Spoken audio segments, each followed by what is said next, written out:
いよいよ12月ですね。街はクリスマスや年末ムード一色です。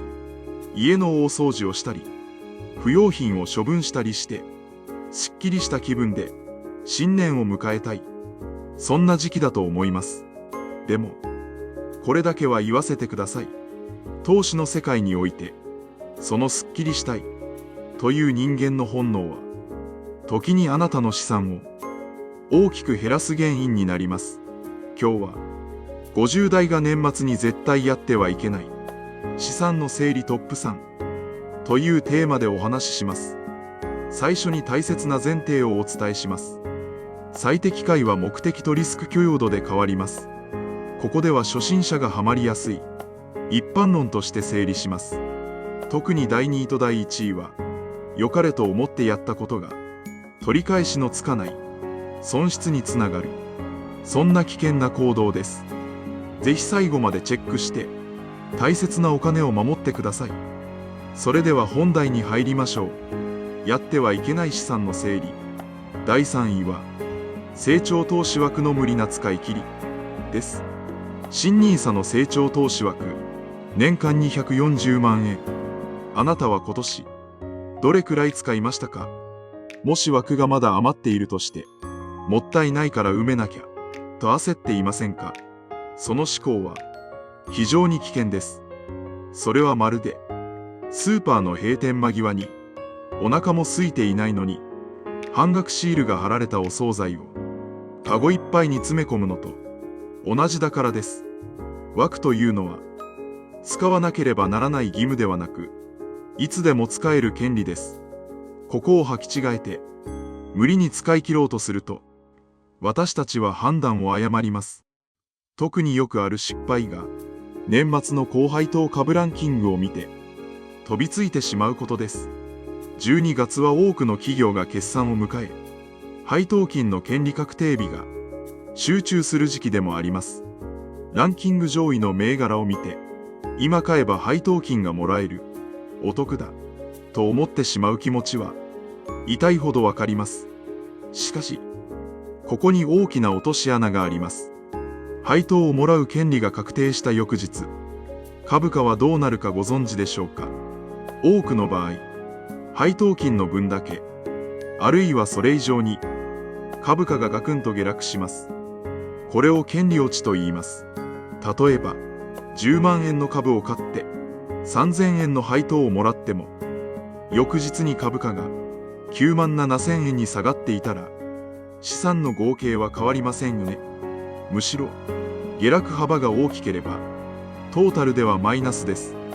配当欲しさに慌てて買って、年明け早々に含み損を抱える。これでは、何のために投資をしたのか、わかりませんよね。枠が余っていても、今年中に埋めないと、二度と投資できない、なんてことはありません。新NISAは一生使える、生涯投資枠の仕組みですから、焦る必要はないんです。自分のタイミングで、本当に納得できる商品を買えば、それで OK です。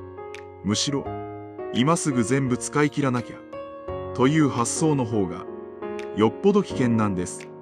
無理に埋める必要は、1ミリもありません。焦らず行きましょう。続いて、やってはいけない資産の整理。第2位は、ボーナスの年末一括投入です。12月はボーナスの時期ですね。またまったお金が入ると、よしこれを全額NISAに入れて、資産形成を一気に進めるぞ、と意気込む方がいます。その前向きな心意気は、素晴らしいです。でも、50代の私たちにとって、虎のこのボーナスを一括投資するのは、メンタル崩壊の引き金になりかねません。ここで、具体的なシミュレーションをしてみましょう。少し想像してみてください。手元にボーナスの50万円があるとします。A さんは、12月末に50万円を一括投資しました。B さんは、毎月10万円ずつ、5ヶ月に分けて投資することにしました。最初の1ヶ月、相場は順調でした。A さんは、一気に投資してよかった。資産が増えている。とホクホク顔です。しかし、年明けの1月中旬、突然の暴落が訪れます。世界情勢の悪化で、株価が 20% も急落してしまいました。この時、A さんの資産はどうなるでしょうか。50万円だったボーナスが、一瞬にして40万円に減ってしまいます。マイナス10万円です。汗水流して働いて得たボーナスが、たった数日で10万円も消えた。この事実は、50代の心に深く突き刺さります。なんであの時、一気に勝ってしまったんだろう。もう少し待てばよかった。そんな激しい後悔と自己嫌悪で、夜も眠れなくなります。そして、画面を見るのが怖くなり、これ以上減る前に売ってしまおう。と底値げてばなしてしまう。これが最悪のシナリオです。一方、分割投資を選んだ B さんは、どうでしょうか。B さんはまだ、最初の10万円しか、投資していません。20% 暴落しても、含み損はたったの2万円です。そしてここからが重要です。B さんの手元には、まだ40万円の現金が残っています。B さんはこう思います。暴落してくれてラッキー。今月分は安く買えるぞ。来月分も安く買えるかもしれない。この心の余裕の差。これこそが、投資を長く続けられるかどうかの決定的な違いなんです。投資の結果は、誰にもコントロールできません。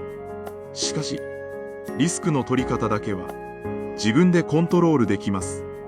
私たち50代にとって、最も大切なのは、リターンの最大化ではなく、心の平穏の最大化です。暴落が来ても、笑っていられるかどうか、それを基準に判断してください。そしていよいよ、やってはいけない資産の整理。第1位、それは、感情的な損切り、いわゆるポートフォリオの大掃除です。年末になると、今年のうちに悪いものを処分して、きれいな状態で新年を迎えたい、という心理が働きます。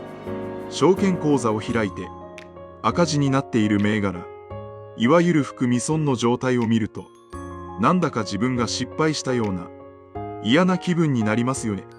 だから、一旦売ってリセットしよう。しっきりしよう。そう考える方が非常に多いです。ここで明確に、区別してほしいことがあります。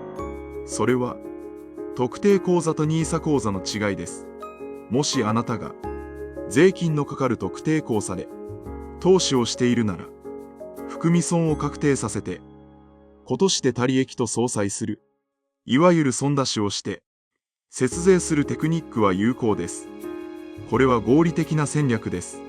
しかし、新NISA口座で、なんとなく邪魔だから、見たくないから、という感情的な理由で損切りするのは、絶対に NG です。確かに、売却すれば枠は翌年復活します。しかし、NISA にはもっと怖い落とし穴があります。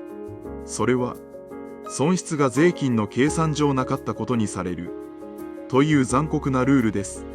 特定口座ならできる、節税などの敗者復活戦が、NISA には一切ありません。あなたが、損切りして捨てようとしているのは、単なる値下がりした株ではありません。将来にわたって、利益を非課税で受け取れるはずだった、プラチナチケットそのものです。